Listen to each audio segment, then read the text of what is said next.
दोस्तों नमस्कार। 5 तारीख को मुकाबला, जिसका बहुत प्रतीक्षित मुकाबला भारत का है, क्योंकि भारत का पहला मुकाबला है इसलिए हर कोई इंतजार कर रहा है।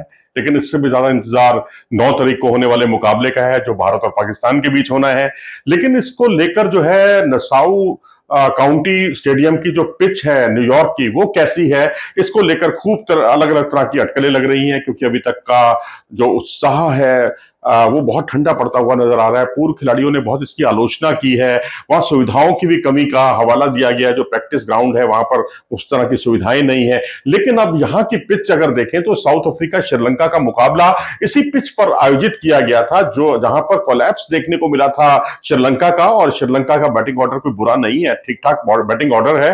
लेकिन 77 रन पर यह टीम आउट हो गई थी और उसके बाद श्रीलंका के इस स्कोर का पीछा करने में साउथ अफ्रीका के भी पसीने छूट गए थे। हालांकि साउथ अफ्रीका मुकाबला जीत गया, लेकिन यहां पर जो विकेटों का पतझड़ हुआ है वो अपने आप में कई तरह के सवाल खड़े करता है। इरफान पठान ने तो यहां तक कह दिया कि ये पिच जो है उस तरह की, उस लेवल की पिच नहीं थी। और वहीं संजय मांजरेकर ने कहा कि ये तो 80 के दशक की पिच है और यहां असमतल उछाल है। कुछ गेंदें बहुत ज्यादा राइज करती हैं, उम्मीद से ज्यादा राइज करती हैं, और कुछ गेंदें बहुत नीचे रह जाती हैं। और गेंदबाज भी खुद हक्का बक्का रह जाता है कि आखिरकार उसने तो गेंद को उछाला था और गेंद तो बिल्कुल ही सपाट चली गई। तो यहां स्पिनर के लिए कुछ खास मौका है नहीं, लेकिन जूसी विकेट है स्पिनर्स के लिए और यहां थोड़ा सा नमी होगी और स्पिनर्स के लिए उतने ज्यादा अवसर नहीं होंगे जितने कि तेज गेंदबाजों के लिए। और तेज गेंदबाजों ने अभी तक यहां अच्छी खासी विकेटें चटकाई हैं। भारत और बांग्लादेश का मुकाबला भी इसी मैदान पर आयोजित किया गया था, जहां बड़ी मुश्किल से विकेट, काफी मुश्किल था, रन बनाना आसान नहीं था।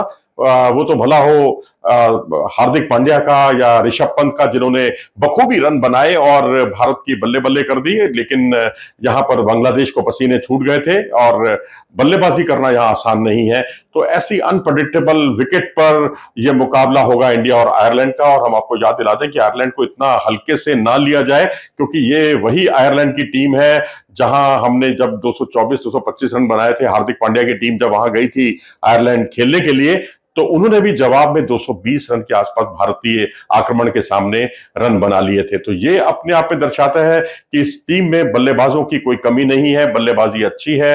यहाँ मूवमेंट काफी ज्यादा है और अच्छी खासी मूवमेंट, असमतल उछाल, ये कुछ विशेषताएं हैं नसाउ स्टेडियम के पिच की। और इस पिच पर खेलना वाकई बहुत चैलेंजिंग रहने वाला है दोनों ही टीमों के लिए। अपनी राय दें इस बारे में कमेंट सेक्शन में जाकर कि क्या एक्सपर्ट से इस बारे में मशवरा नहीं लिया गया था?